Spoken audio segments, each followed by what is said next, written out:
focus on the Sky Bet Championship this week because the FA Cup is occupying many of the League One and League Two sides. Yeah, the top three trending Football League stories on social media over the last few days have been Welcome Jimmy, Pie Tax and Phil the Macron. If any of those are a little bit confusing, we will explain over the next 90 minutes. Needing no explanation, Adam Virgo has been keeping a very close eye on the team top of the Championship, the only unbeaten side in the Football League. And Adam will be revealing the secrets behind their success a bit later on. We're going to start, though, with the chasing pack and the team that Joey Barton believes are flying under the radar in the promotion push. But he plays for them. Yeah, Burnley went into the weekend sitting comfortably in the playoff positions. They're looking to bounce straight back, of course, into the Premier League. Today they took on Preston North End in a Lancashire derby with attention very much on both forward lines. Burnley's expensive acquisition of Andre Gray at the start of the season looks at the moment to be a smart bit of business. He leads the Championship scoring charts and Burnley are undefeated when Gray scores. Whereas Preston's hotshot Joe Garner has had a slow start to this season after firing North End to promotion with 25 goals last season. He does, however, have 2 in 2, and Sean Dyche did say that Burnley would be very wary of Garner. Alongside him in the Preston forward line today was Will Keane, who was up against his twin brother Michael, who was playing in defence for Burnley. So an interesting day for the Keane family. Paul Walker was our commentator at Turf Moor. Barton. Interesting pass, if indeed it was one. Michael Keane. 3 goals for Burnley this season, all in his first 5 appearances. And Vokes has wriggled away from Gallagher. Gray wants it, Boyd wants it, Boyd's got it. Gray was in there and turned away by Clark. Looking so dangerous when they go forward, Burnley. Pushed into Boyd, who tried to slide in Gray, and fortunately for Preston, Tom Clark was in the way of it.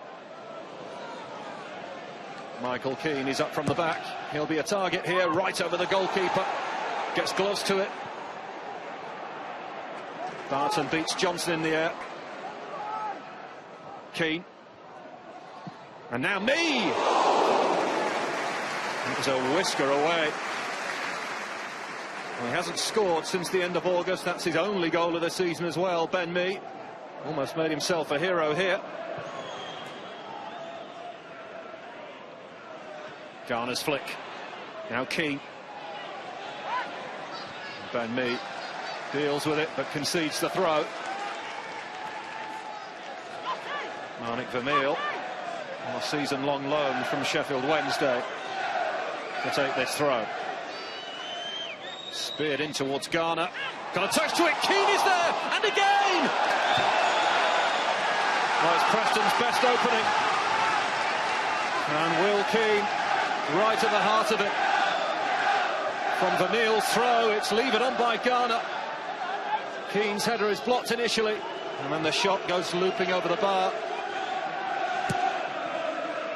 Bit long towards Michael Keane. And he clears with his head. Huntington ran past the ball, and it's been slipped on here to Andre Gray. There's a man over in the middle, it's Joey Barton as well. He's not spotted him, he might have now. It's Joey Barton! Well, it's a terrible miss, really. Andre Gray doing the donkey work. Took him a while to spot Joey Barton, who makes a right old mess of it. There's a glorious opportunity here for Barton. Clark. Garner getting his head to it, and so too does Michael Duff, who concedes the throw. He is the only survivor, Michael Duff, of the squad that reached the Premier League back in 2009. And it has to be a foul, and Joe Garner takes exception to the challenge from Ben Mee. Garner had turned him here and was prevented from getting forward by Ben Mee. Brown and Reach are perched on the edge. Johnson takes, looking for Gallagher. Away by Arfield. Johnson missed by Keane, touched off here towards Clark. What a block from Tendai Darikwa. That was flying in from Tom Clark. Missed completely by Will Keane. Lovely touch in there from Joe Garner. And Clark's route to a goal denied by Tendai Darikwa.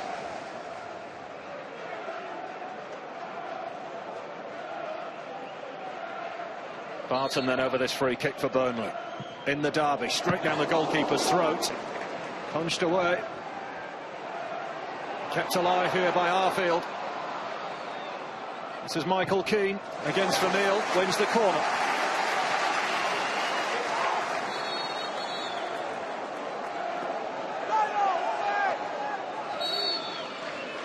Jones's corner. Flicked away by Gallagher, who was back there. Barton losing out to Will Keane. This is Arfield. Not bad looking ball, danger here, what a save by Pickford! And then the crossbar comes to his rescue. What a moment of play that was. And Burnley a whisker away from taking the lead in the derby.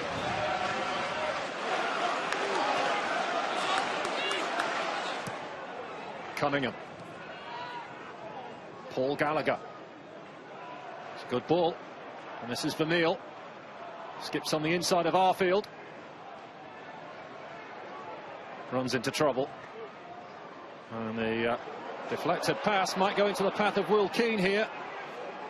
Chance here for Brown! And Heaton with the save. First meaningful shot on target from Preston in this match.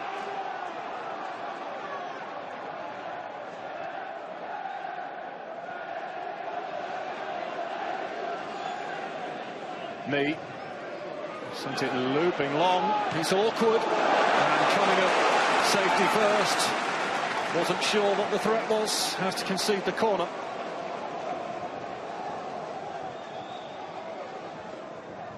Jones's corner. He's flat. It's left and Gray! Just waiting there for the net to bulge. One off the training ground. Nice leave, and Gray fails to hit the target with it. Had he have done, that surely would have been in. Feels like the conditions are getting worse. Definitely a day to bring out the big coat. Johnson. Barton comes away with it. Vokes being watched closely by Tom Clark. Good challenge, and this is Keane. He's got Garner to his right and Johnson to his left. It's Will Keane on his own, is it? It's Will Keane! Well, that will make life very interesting in the Keane family tonight. Will Keane with a Derby Day dazzler at Turf Moor. It's his first league goal for Preston North End, and one to savour. Credit to Tom Clark's challenge to win it in the first place, and Keane kept on going and fires it low under Tom Heaton. Absolute pandemonium in the Preston end.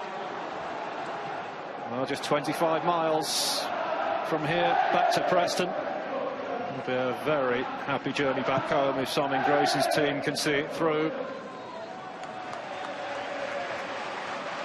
Duff.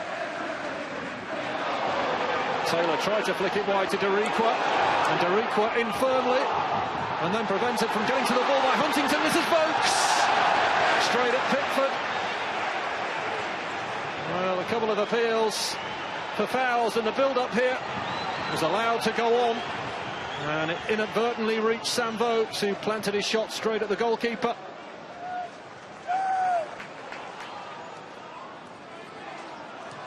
Vokes. Block going in from Clark. Here is Tom Clark. Leaves it for Daniel Johnson. He'll strike one. Oh. And Heaton was diving to his right. And again, I think the wind played its part as it sailed beyond that far post.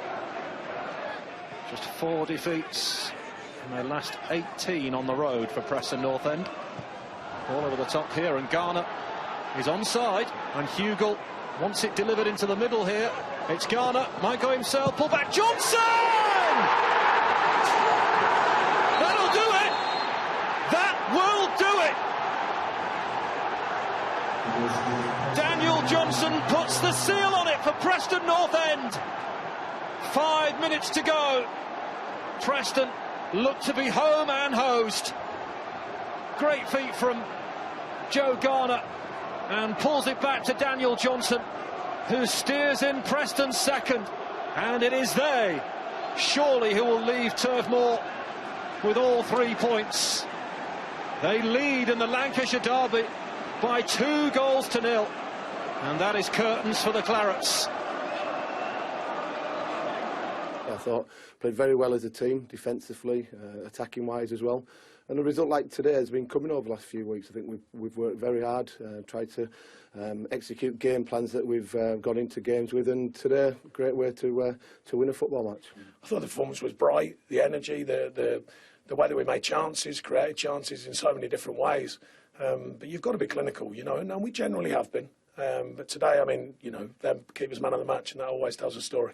Be an interesting night in the Keane family tonight, won't it? It will be, yeah, very interesting. I think, obviously, on a personal note, I'm delighted to get on the score sheet. It's been a while coming, and I think it was a great performance from the whole team in tough conditions. But then on the flip side, obviously, Mike's going to be gutted.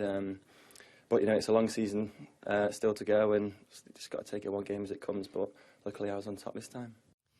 Yeah, Will Keane, one of the goal scorers. However, the 2 people we picked out at the beginning, Andre Gray and Joe Garner, not on the scoring, not on the scoring sheet today. However, they are interesting to compare because of their contrast in form this season, and also the contrast in the way they play. Yeah, I mean, they're 2 totally different players, in my opinion. I think you look at Andre, he's a natural goal scorer. I think Joe, like this season, has struggled for goals because I don't think Preston have created enough chances for him. When they went up in League One, he scored all kinds of goals, headers, finishes from outside the goal, the box, especially that one against Rotherham when he chested it and volleyed it as well. So, but he had a good performance today, Joe, and it was the main reason why Preston went on to get 3 points today, Kelly. Yeah, we'll take a look at him in a second, but let's start by looking at Andre Gray, who has scored prolifically. He's the top scorer in the Championship this season. What just wasn't quite there for him today? I just think, as Sean Dyche alluded to, Jordan Pickford had a brilliant game today. He's a young goalkeeper, but these happen with natural strikers. When you expect them to score, they don't, and that was a big chance for him, one off the training ground. And when you look at Joe here, he just had the complete game today, and he can go out on the wings and create other chances for other people, and he works hard for the team, and that's certainly something that the Preston fans have said to me, that his work rate off the ball this season has been exceptional, and that probably could be a reason why he's maybe not creating enough chances and getting inside the 18-yard box. But there's a brilliant cut back there, and it was a great performance today from Preston. But Andre Gray scored lots of goals at Brentford. I saw him a lot at Luton. He's a natural goal scorer, and Burnley have spent good money on him. The price tag hasn't really put him off very much, and listen, he'll be right near the top of the goal scorers of the Championship this season. How much of a difference do you think that bringing in Andre Gray has made to Burnley's chances of promotion? Massive, massive, massive. They lost Danny Ings, and when they played him and Vokes up front, they always played off together very, very well. They've now replaced Danny Ings with Andre Gray, who's got good pace. He's a natural finisher inside the 18-yard box, and it's big money to pay in the Championship, and for Sean Dyche, it's paying off at the moment. Absolutely. Maybe not quite today, though. No. Tiny dent in Burnley's promotion hopes, just for this week anyway. But another of the promotion hopefuls coming up for you in just a couple of minutes, as Borough look to bounce back from their Capital One Cup exit at Portman Road.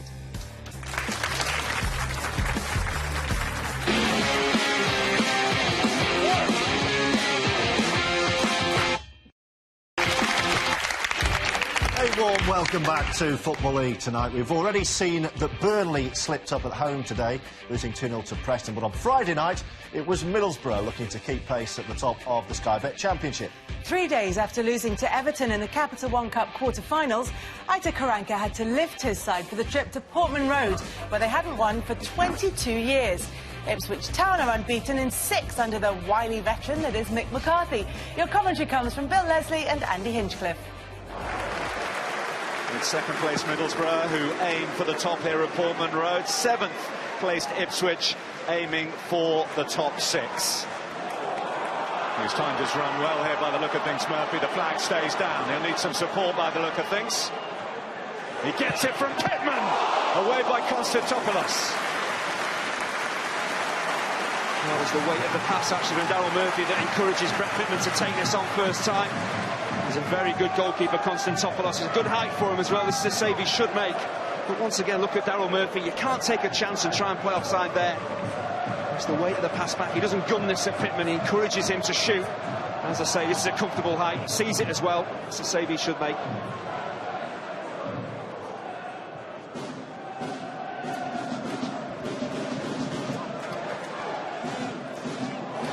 Well, to Jonathan Douglas.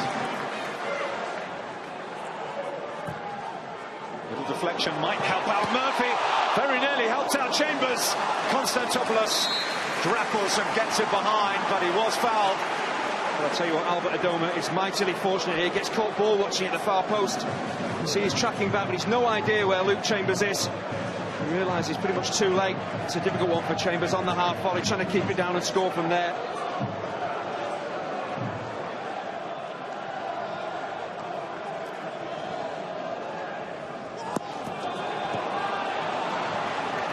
Will gladly accept that, get Pittman in a very tidy position.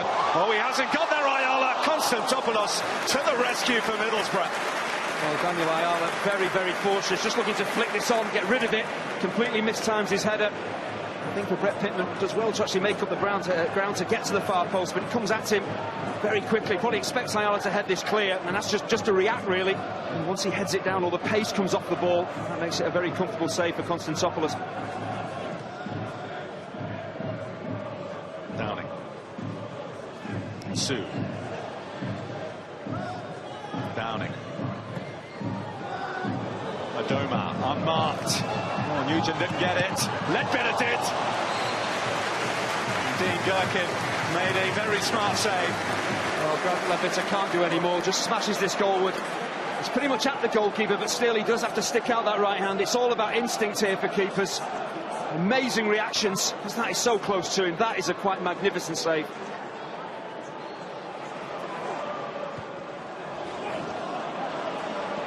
Adoma.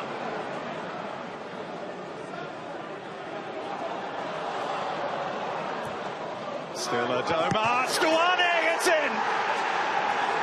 Middlesbrough make the breakthrough. Their top scorer, Christian Stuani. Well, there's two major problems here for Ipswich. They don't close the ball down when the cross is coming in. It's far too easy for the cross to be delivered, and then Stuani makes a run in beyond the left full-back Knudsen. He's got to be aware of where Stuani is. You can see here he's watching the ball, has a little look. He isn't fully aware of where the wide man is, but you see when Adoma steps inside here, Luke Chambers has to step out to him. You've got to stop the delivery into the box. It's an excellent run from Stuani, but the left-back should be tracking that as well. So double trouble really for Ipswich. That's why they've gone behind.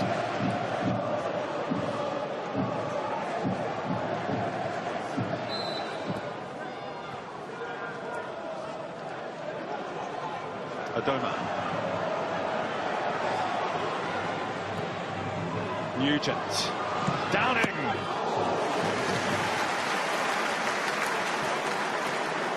I just wonder if this is on Downing's left foot. Could it be 2-0?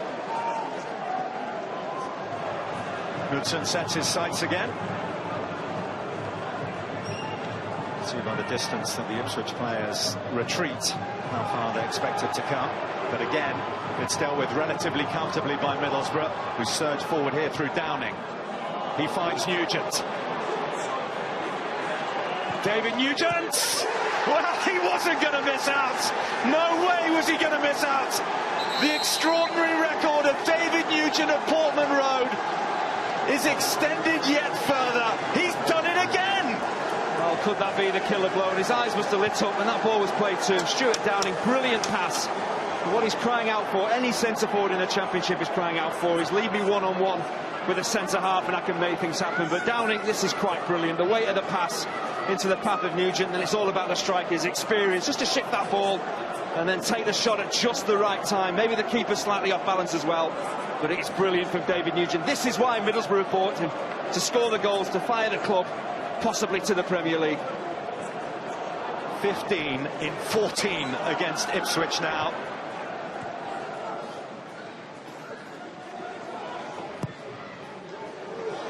Pittman in there. It's come through to Knudsen, and Dimi Konstantopoulos keeps him at bay. Oh, if this is Daryl Murphy, I think he heads it down, and it's 2-1. There's a bit of a wrestling match between Sue and Pittman. Knudsen just, well, he gets there. Stuani just goes to sleep, doesn't see him. He's going to try and head this down. It's difficult. Once that ball bounces up, it's hard to get over it, but I think that's an opportunity he should take. Four short to Downing. And Sue on the overlap. That means Downing can have a go. Just wide as Nugent followed in. That's really unselfish work from the fullback in Sue. His overlapping run just drags defenders away, and that enables Stuart Downing just to move this ball onto his left foot. There you see the fullback on his way. That's brilliant. He just comes straight back. Is it David Nugent? It's just cannoned off David Nugent. Can't control his effort goalwards. Decent strike. He should save that, Gherkin. And Sue. Downing outside him.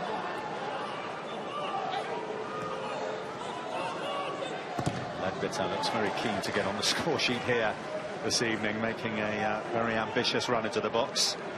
He's returned to his more customary midfield perch now. I do feel the balance of this Middlesbrough team absolutely right, but Stuart Downing to me has been the standout individual. Brilliant wherever he's actually picked up possession, trying to make things happen. He has been inspirational.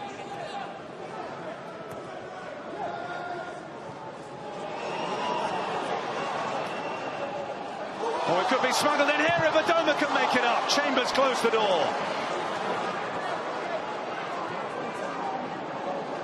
No handball, comes off Paul Screws's arm, but that's not handball. But Luke Chambers, great reactions to get back. He could have just given that up and say, well, you can have the tap in, it doesn't matter. It's been a hugely convincing second half performance by Middlesbrough.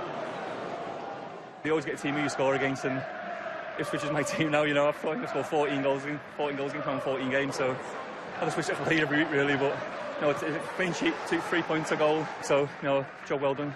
First goal changes it, and we blinked first, I'm afraid. We've let our guard down, ended up not with a good defensive header, and then got done at the far post, and that changed it. And I have to say then, I've said to the lads, I changed the team to try and get back in it, and we're a bit open and a bit of wing and a prayer at times.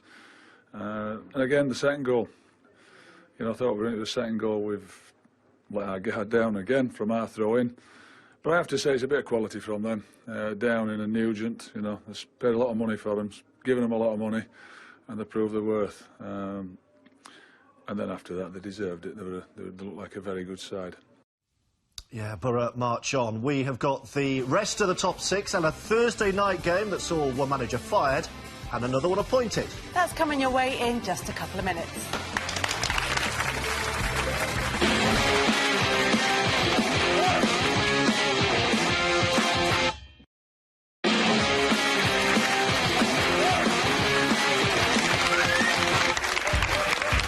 Welcome back to Football League tonight. Now, the latest in the usually very quiet life of Leeds United. This week, it was a new initiative from the club to counteract low concession sales by raising ticket prices by £5 in one stand to incorporate a meal deal voucher or pie tax. This price hike went down, and you're probably ahead of us here, very badly with the fans. Yes, you may have anticipated as much. Even worse news for the Leeds faithful were reports that talented youngster Sam Byram, currently the leading appearance maker in the squad at just 22, has turned down the latest contract offer from the club and would be free to leave next summer.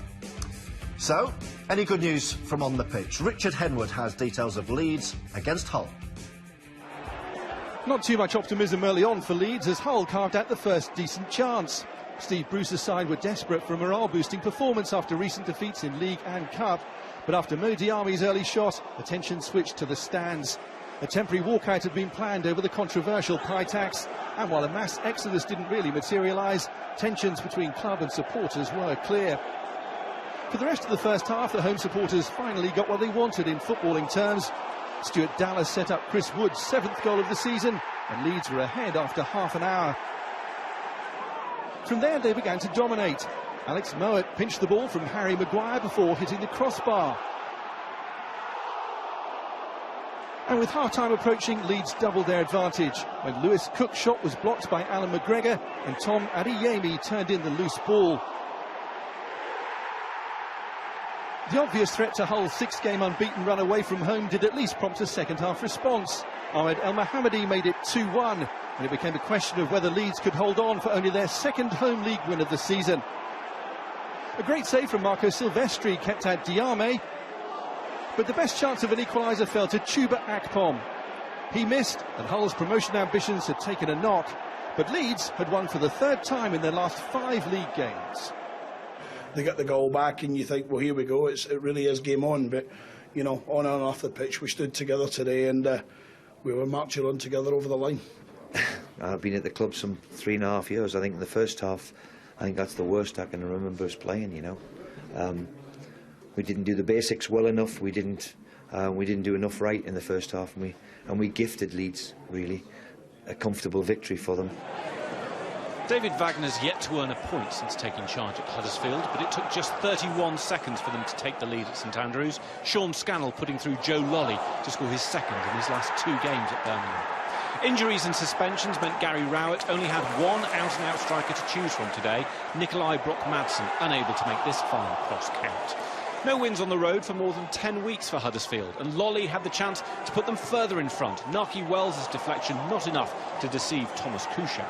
Scannell was making his 150th league start and should probably have done better from this inviting cross to double the Terriers' lead.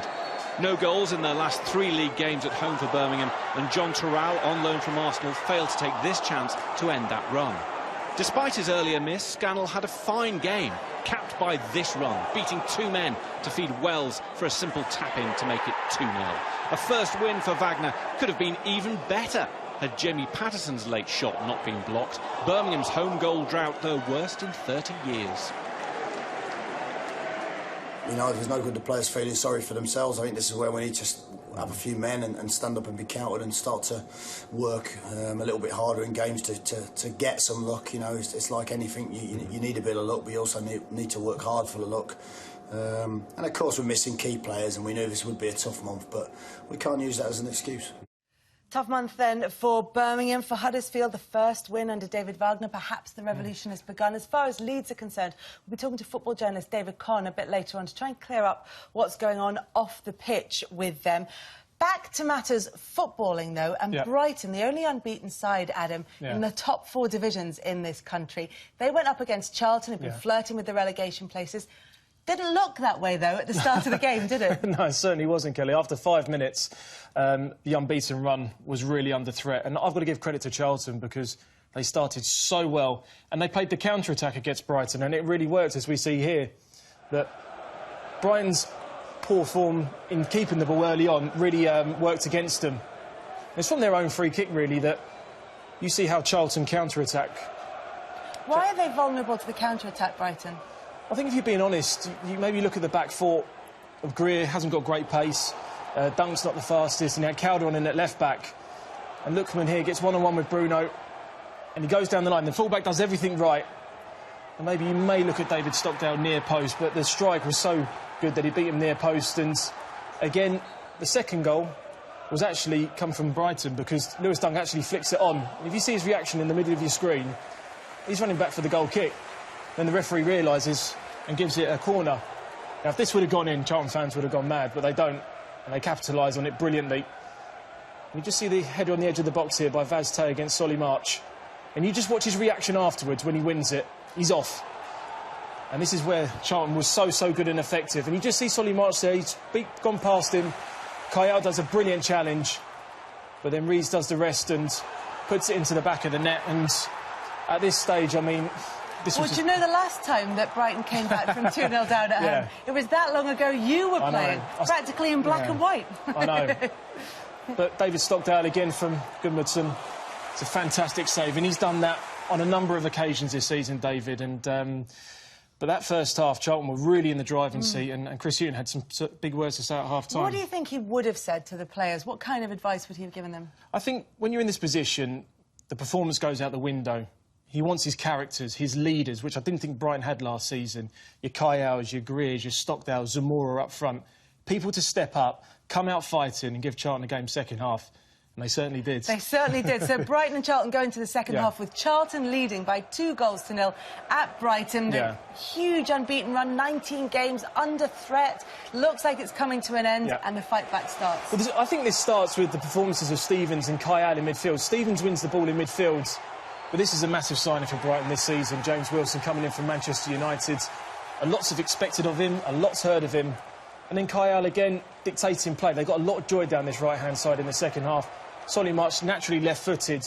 You want to see more of this when he cuts inside, shooting on goal more, and that's a top save from Stephen Henderson. I played with him at Yeovil, he's a top goalkeeper, and he made a wonderful save. But certainly this was a certainly changing point of the game.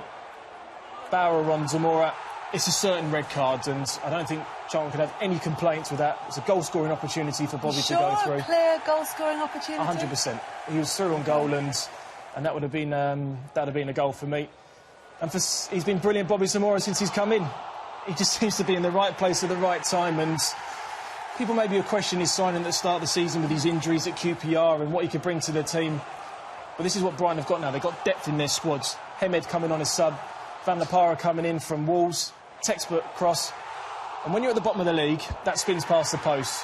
When you're at the top of the league, Kelly, that tends to spin in. And it's a real dogged performance second half from Brighton. And, you know, they're continuing this season. And they've had some key performances from lots of players, of course. But they've done well against the sides around them. Burnley, they've gone and got points at, and other teams around them as well. Sheffield Wednesday away, I remember them picking up a point as well. So credit to Chris Hughton, the way that he changed it. He went 3 at the back when they went down to 10 men, and that made a massive difference. And like you said, he'll have learned a lot about his side's character. We can hear, actually, from both managers. Now, starting with Chris Hughton. We had to show something in that second half. Sometimes it goes for you, the momentum. The sending off obviously had an effect as well, and I'd have to say over the 90 minutes we had to show that, and we probably edged it and deserved it. Well, we knew they play at home, they're unbeaten, playing for their first position. There would be pressure from them, and we tried to go through the first 50 minutes. We concede, and we concede a red card, so I'm sure it influenced the game. Did you have an opinion on the red card? No, I cannot give an opinion because I haven't seen the images. But I think if the referee gives a red card, I hope he's right. Well, next on to a couple of clubs who faced a bit of upheaval this week. Heading into Thursday night's game with Reading, Queen's Park Rangers had begun discussions with Jimmy Floyd Hasselbank over their managerial vacancy. Neil Warnock, though, remained in temporary charge. He was calling the shots for the Hoops at the Medeski Stadium. In the home dugout, well, Steve Clarke had seemingly annoyed Reading fans after entering into talks with Fulham a few weeks ago. As a result, he would have been desperate to end a recent slump in form. Don Goodman and Daniel Mann, watch this one.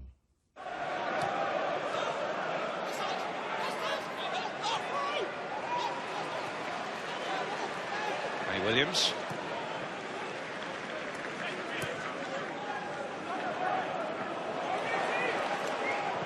Cleary trying to get away from Konchesky, who was desperately trying to prevent him at the cost of a free kick.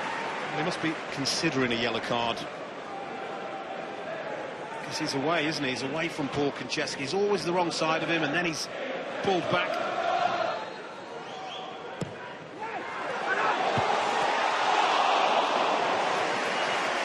Well, terrific ball in, and Hector hoping to make the most of the opportunity. It's whipped in with accuracy, and it's inviting a teammate just to go and attack it, and Michael Hector isn't disappointed. Has Blackman stayed onside? Yes is the answer. He's been making this kind of a run all night, and the ball simply hasn't come until now. When it does, unfortunately for him, it's on that weaker right side.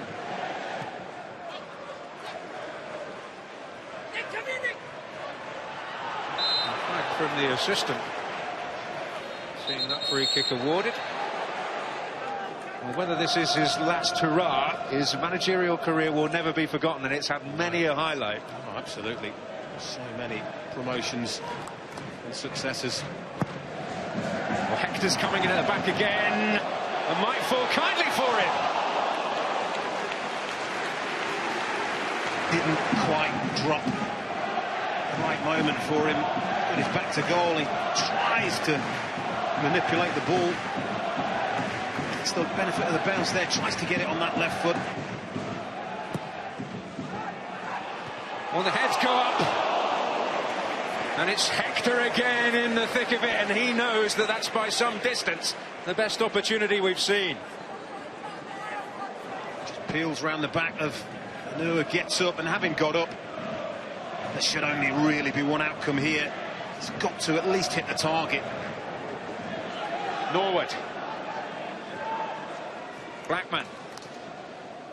Has he got the foul there? They want the free kick against Fowlin. Turns. It's not an awful lot of contact, really. Does Blackman fancy this? He's got Norwood there as well. It is going to be Blackman. Oh! Robert Green left rooted. Here's Hector. Alex Fernandez.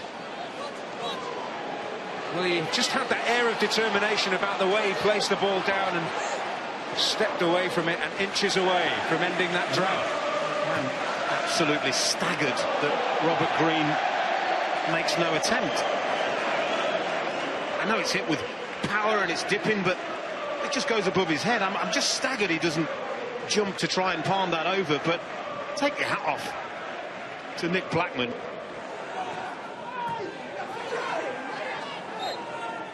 Warnock as voluble as ever down there.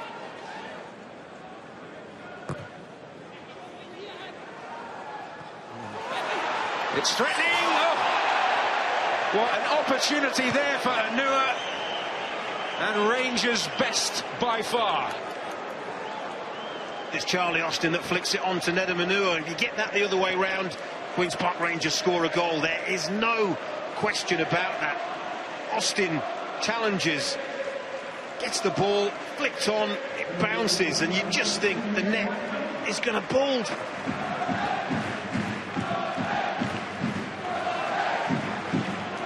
Williams, McCleary, and Robson Kanu. Well, the chances are starting to come, but the chances are not being taken. Cannot score a goal if you don't hit the target. He keeps himself onside beautifully, and he's got a really strong, powerful left foot. Has to hit the target, make the goalkeeper save it, and it's well wide in the end. Oh, and it just came off Hector's forehead. Still happy to let it run.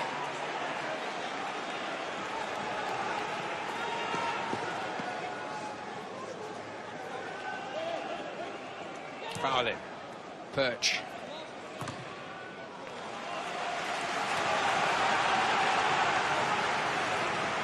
Another set-piece possibility.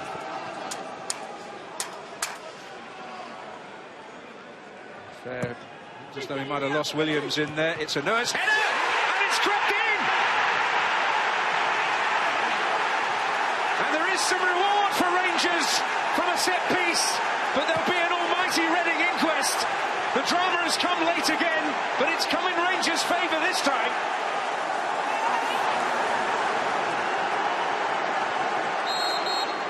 It's been of poor quality, but I would say the best player on the pitch may just well have scored the winning goal. There's a little nudge in there, just gives him the space.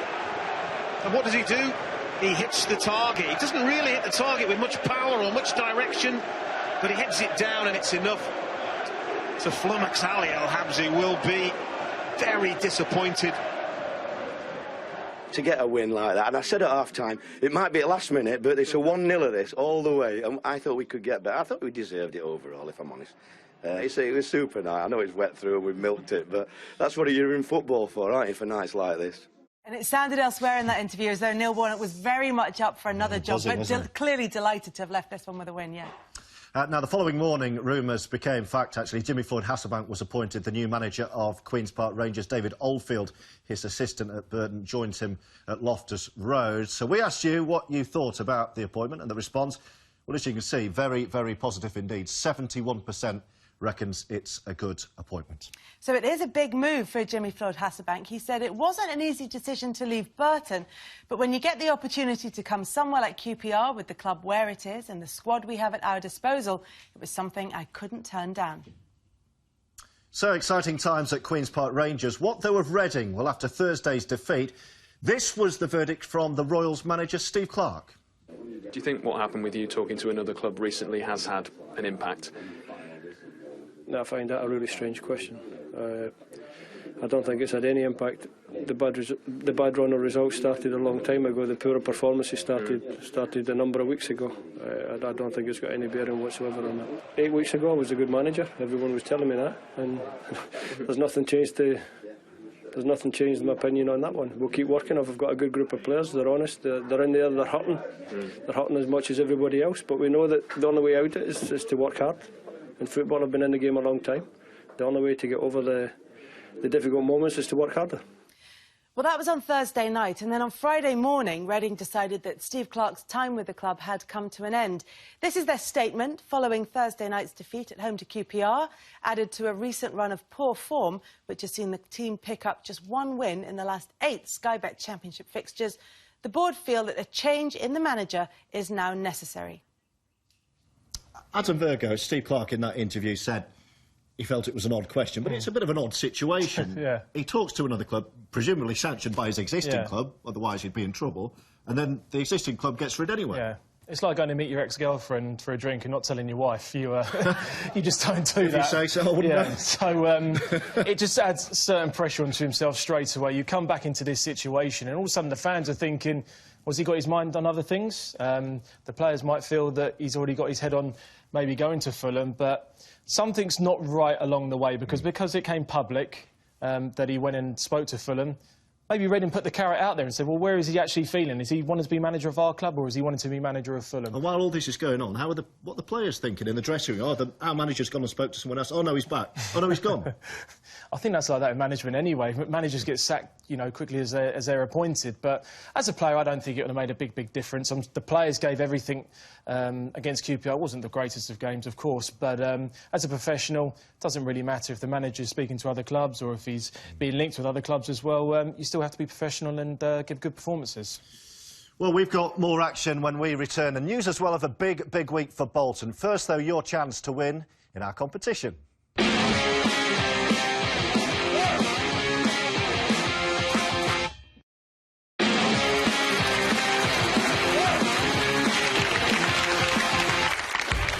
Again, welcome back to Football League tonight. We have already brought you the stories behind Welcome Jimmy at QPR and the pie tax at Leeds United. The other big story actually this week was Phil the Macron and relates to the financial worries affecting Bolton Wanderers. Yeah, the club revealed this week that they've been unable to pay the players in November due to a short-term funding issue. Advisor Trevor Birch described Bolton's situation as increasingly perilous. So fans were encouraged to do just that. Phil the Macron today to get behind their team. Defeat against Cardiff, it would leave them 13 games without a win. It would be their worst winless run in 35 years. Another frantic week behind the scenes at Bolton ended with the type of game which makes the Championship so unpredictable. The opening goal came after 13 minutes, with on-loan striker Tony Watt on target for the first time in Cardiff colours. But Bolton were quickly back in business. Just a few days ago, Gary Medine appeared to fall out very publicly with his manager Neil Lennon during the draw with Brentford. This was the perfect way to respond. The rhythm of the match had been established and chances continued to come at both ends. Cardiff almost restored their lead from a quick counter-attack. Aaron Gunnarsson racing away from just inside his own half before shooting. The away fans thought he'd scored. The home fans' noisy reaction told a different story. And quite how Bolton failed to score again before half-time was a mystery to everyone. A desperate challenge from Scott Malone and then the crossbar denied Darren Pratley before Liam Feeney, Pratley again, and Feeney again saw chances come and go. And the hectic pace didn't let up in the second half. Cardiff were back in front with what seemed to be an own goal from Dean Moxey, although Scott Malone's contribution meant he accepted the congratulations of his teammates. Bolton were heading for their 13th league game without a win, but they weren't beaten quite yet. Substitutes Stephen Dobbie and Emil Heskey combined to create their side's second goal, scored by Dorian De Viet. And the dream ending for the home fans almost arrived at the feet of Dobbie, but he couldn't keep his shot on target. As that chance went begging, so did Bolton's hopes of winning the game. An 8th draw in 10 home games would have been a decent consolation, but with 10 minutes left, even that eluded them, as Kenwyne Jones set up Anthony Pilkington. Cardiff 3-2 winners, and Bolton's frustrations were summed up by Jose Manuel Casado's late dismissal, as he picked up a second yellow card for a foul on Craig Noone. Cardiff had their first away league win against Bolton since September 1970, when Smokey Robinson and the Miracles were #1 with tears of a clown. It was topsy-turvy, end-to-end, two teams trying to win a football match. And there was some good play and some not so good play by both teams, but in the end we've come out on top. Anything to say on off-the-field matters? No, I mean, there's a few documents to be looked at on the legal side of things. I think hopefully Trevor will get something resolved next week. I know there was interested parties at the game today, so the sooner that can get resolved, obviously, the better. Well, things couldn't be going much worse for Bolton on the pitch. Off it, well, let's see if we can clear some of the issues up with football writer for The Guardian, David Conn, who joins us now. David, what can you tell us about the situation that Bolton find themselves in? Well, Bolton are in a very difficult position financially. They haven't paid the players' wages for November. It's a classic case of a club which made losses for years, even when they were in the Premier League, and since they were relegated in 2012. And they relied on a wealthy owner who's called Eddie Davis, who is a very actually wealthy man who's based in the Isle of Man, to fund these losses. And he's actually stands to lose £185 million that he's put in. But he's said he's not funding the club anymore. That's it.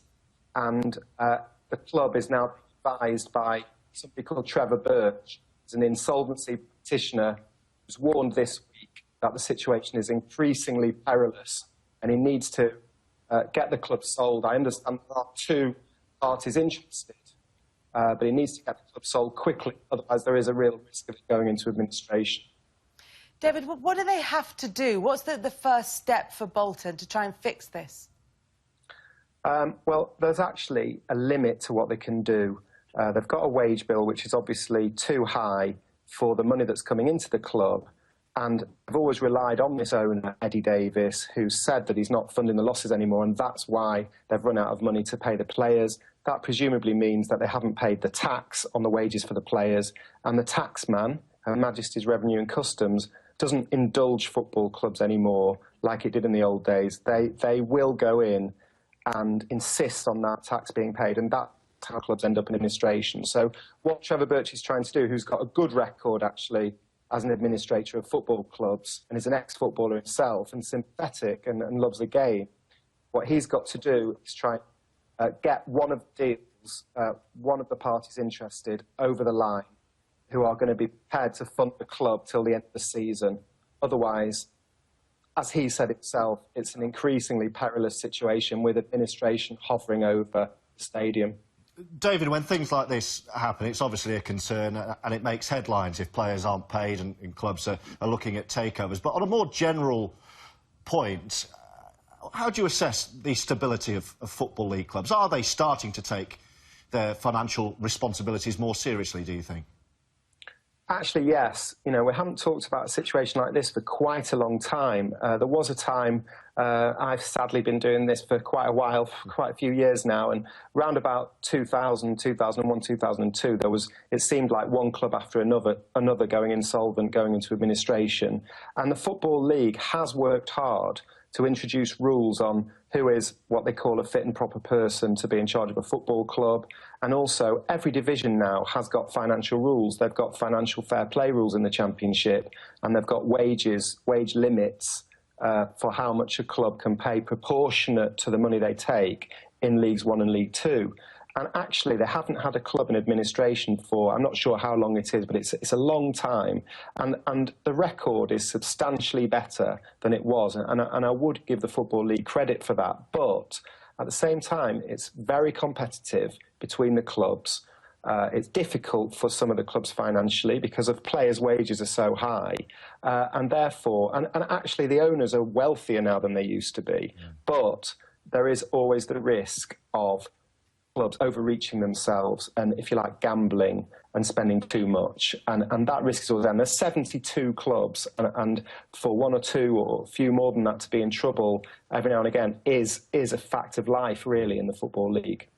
But there are always clubs where fans are particularly interested in what's going on at board level, and because of columns like yours, they're increasingly well-informed. One of the ones where there is a tension between the owners and the fans is a club that you've written about extensively, Leeds United. What can you tell us about that?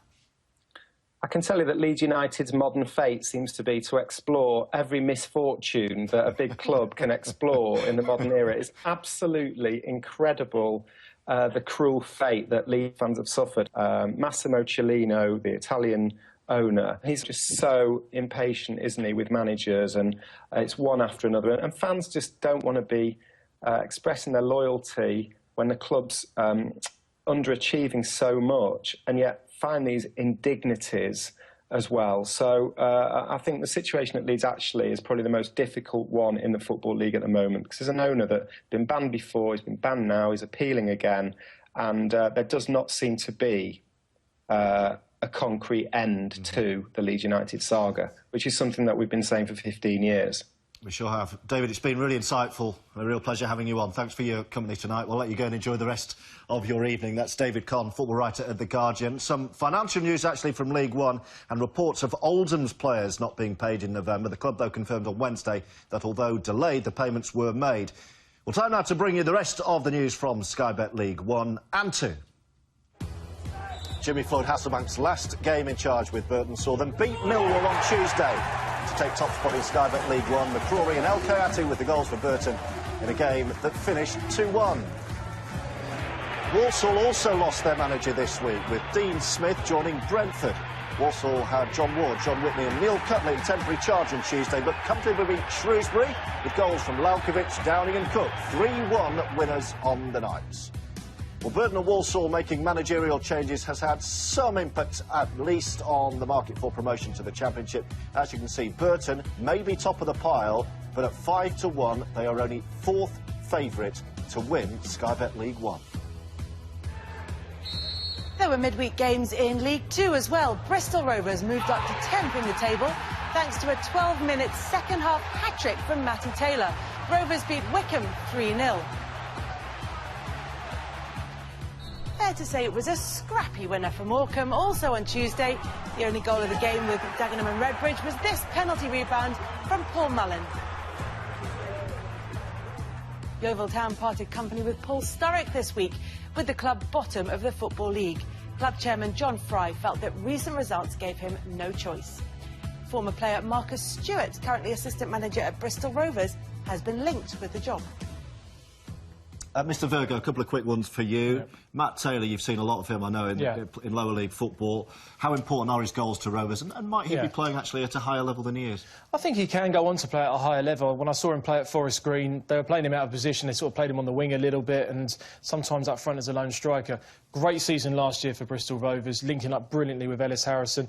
He's had a slow start this season, but when I've seen him play, he's kind of got this arrogance about him, this confidence that he believes in himself, and you need that in your goal scorers, and I think he's certainly gone to a high level, yes. And those couple of managerial changes in League One, how might that, do you think, affect the ambitions of those teams that we've seen at the top? I guess specifically the aspirations of Burton. I mean, Burton have got a great record of attracting great managers and going on to do very, very well. I had a similar situation when Brighton were top of the league and Mickey Adams went on to Leicester and Peter Taylor came in and he didn't change anything. You know, you don't need to come in and start making too many changes. The players are full of confidence. As you saw with Walsall, they went on and got 3 points against Shrewsbury. So it could change the dynamic a little bit. But if the manager just comes in, keeps it simple, then they still keep a very good chance. All right, cheers, Adam. Kelly. Yeah, plenty of Sky Bet League 1 and 2 sides in FA Cup action today. Some really impressive wins for Newport, for Wickham and for Yeovil. Darren Way in temporary charge at Hoosh Park today. Northampton came back from 2-0 down to avoid an upset at the hands of Northwich Victoria. And Eastleigh of the National League take their place in round 3. We will have more goals from the Championship in just a couple of minutes' time. Let us first, though, point you towards some live boxing coming away later tonight on Channel 5. Yes, the new heavyweight champion of the world, Tyson Fury, is live on Channel 5 tonight, right after this programme. He's in South London watching his cousin Hughie Lewis Fury, and he'll be part of our team for a European title fight. Well, for Londoner Lenny Dawes, it's the biggest night of his career, and he's in the form of his life. Bradley trying to attack with the jab. Lenny Dawes hurts him with a right hand and a left hook and sends Fodley down. First knockdown in this fight. That was a great right hand, Al. Bang on the button.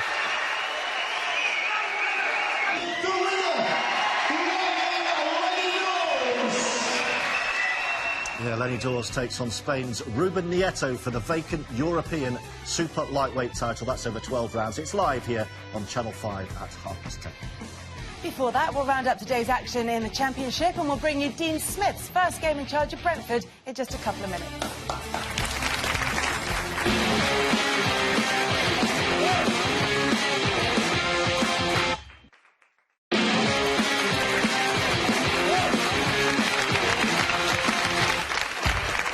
Welcome back to Football League tonight. We've still got 4 games to bring you from the Sky Bet Championship. At Griffin Park today, it was the first game in charge for Brentford's new manager, Dean Smith. They took on MK Dons today. All smiles from the new man at Brentford, and why not? Dean Smith has taken over a team in decent form. Interim head coach Lee Carsley had won 5 of his last 8 matches in charge, and the players' confidence prompted an opening goal after 20 minutes against MK Dons, scored by Lasse Weber. It was an early blow to a Dons team with just 1 away win in the league this season, and that came on the opening day. Alan Judge should really have punished them again as he went face-to-face with David Martin. The goalkeeper won the battle. Smith must have been impressed by what he was watching. Judge fired a free kick against the frame of the goal, and the home side's appetite earned them another chance almost immediately. MK Dons couldn't get the ball to safety, and Konstantin Kirschbaumer's shot was cleared off the line by Anthony Kay. The direct approach almost paid off when David Button's long clearance created more problems in the MK defence, and Sergio Caños shot against the crossbar when he perhaps should have scored. As chances came and went, the new head coach could be forgiven for growing a little anxious, particularly when a cross from Dean Bodic almost paid unexpected dividends for a team looking for their first win in 4. It was always far more likely that Brentford would increase their lead, though. They hit the crossbar for the 3rd time in the afternoon through Weber, and the Griffin Park nerves were finally settled with just under 20 minutes left. Once again, the defence failed to clear properly, and Judge punished them from the edge of the penalty area. A good start for the new manager. First half was outstanding, and we've rattled the woodwork a number of times today, and you know, if it would have been 3 or 4 up at half time, it wouldn't have been an injustice, but 1-0's always a worrying scoreline, and it's great that we get the second goal to kill the game off. Mark Warburton, Steve Clarke and Gary Rowett among those to say no to the Fulham job. Caretaker Peter Grant's side came close to taking the lead through Ross McCormack. Fulham haven't won at the City Ground in 15 years, but had the better of the early chances, Matt Smith's header failing to find the net. Without a win in their last 4 games, Fulham need luck to go their way, but McCormack's free kick didn't quite find the net here. In fact, McCormack was at the centre of Fulham's best chances. He scored 5 against Forest last season, only denied here by a fine save from Doris de Vries. Fulham may have dominated the first half, but it was Forest who led at half-time. An overhead kick from Eric Lehigh, finding Matt Mills to head in his 3rd of the season.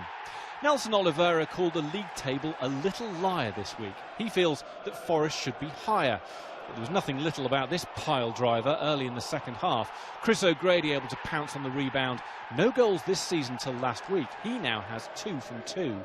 Dougie Friedman's side were able to confirm their 3rd home win on the trot when Mills headed in his 2nd of the day. Whoever takes over as Fulham boss will need to look at their defence. Only Rotherham have conceded more in the league this season, and just the crossbar denied Mills a hat-trick here. Yeah, a few concerns for the incoming Fulham manager, whoever that might be. Over 150,000 fans at games in the Sky Bet Championship today. Good effort in pretty terrible weather conditions. And there is, of course, a sizable Football League fan base right around the world. Yeah, actually, over 52,000 overseas fans registered their support for one of the 72 clubs as part of the Football League's Stand Up and Be Counted campaign, with fans being present in every country around the world. One of those 52,000 fans is about to win a prize of a trip over to the UK later on this season to see their team play, and we can reveal who that fan is. Yep, they could be from anywhere in the world. What I can reveal is that it's a Middlesbrough fan called Bill Robinson, and he's from Donegal. You're kidding me. In the Republic of Ireland. Anywhere in the world, it's from Donegal. It's correct. You might be thinking that a flight from Donegal He's a bit stingy. It's not an awfully long way, is it? But in addition to that, as the most overseas fans registered in Australia, one fan from Oz is going to be flown over to a game as well as an overseas Notts County fan still to be selected. That's because there's more fans registered as followers of County than any other Sky Bet Football League club. Yeah, congratulations to Bill, though. Still 2 games to bring you tonight, and 2 really good ones at that. They're coming your way in just a couple of minutes.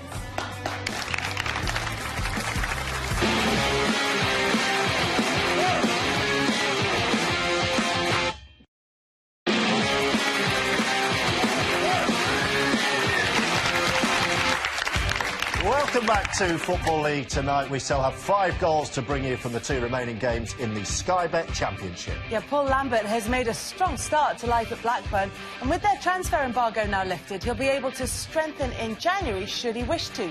So further incentive for the current Rovers players to put in a good performance.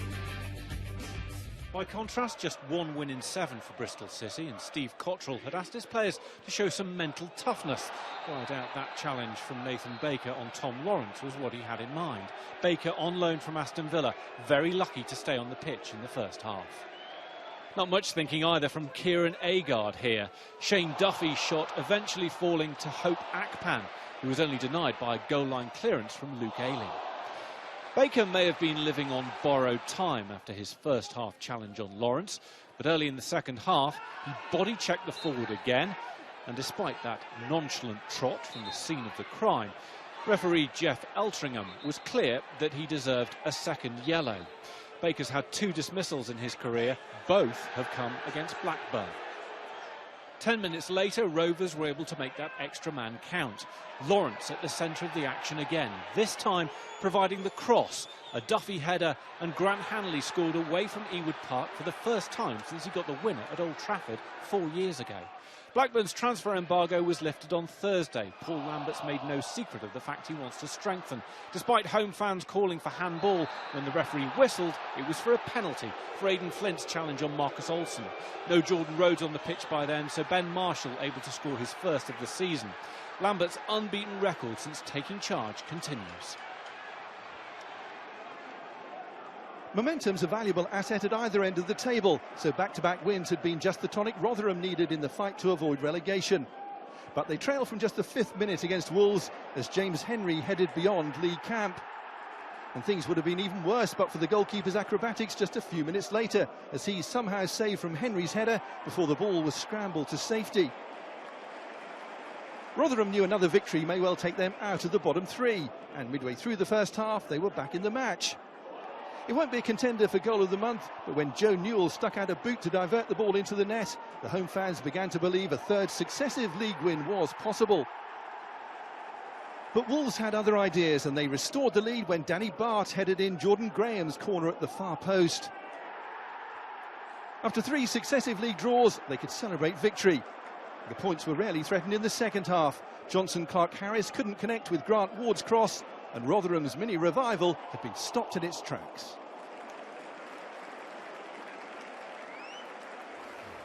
So Brighton are 2 points clear at the top of the table after coming back from 2 goals down to beat Charlton. Middlesbrough stay second, 3 points above Derby, who play on Sunday. Hull are in 4th, they're a point clear of Burnley, and Cardiff have moved up into the top 6. At the wrong end of the table, well, quite a game, wasn't it, for Bolton today? Entertaining, but no consolation. They stay bottom after that defeat to Cardiff. They actually stay 3 points behind Rotherham. Charlton drop into the relegation zone. They're only behind Bristol City and MK Dons on goal difference. The bottom 5 all lost today. Remember, Lenny Dawes takes on Spain's Ruben Nieto for the vacant European super lightweight title over 12 rounds, live right after this. Yes, and that show is going to feature the new world heavyweight champion, Tyson Fury, who's in town to support his brother, Hughie. Now, week after week here on Football League Tonight, we've been talking about the teams at the top of the championship, winning game after game after game. Today, though, is a couple of shock defeats that make the headlines. Yeah, Burnley are beaten at home.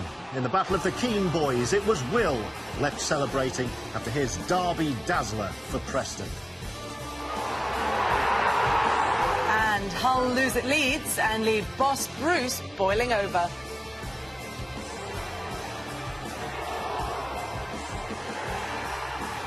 Well, we're Derby going to leave could you. make that all the more painful for the Clemson Tigers. Don't forget they play tomorrow. They absolutely do. We're back next week. The big winners, Adam Virgo, though, are Brighton. Bye-bye.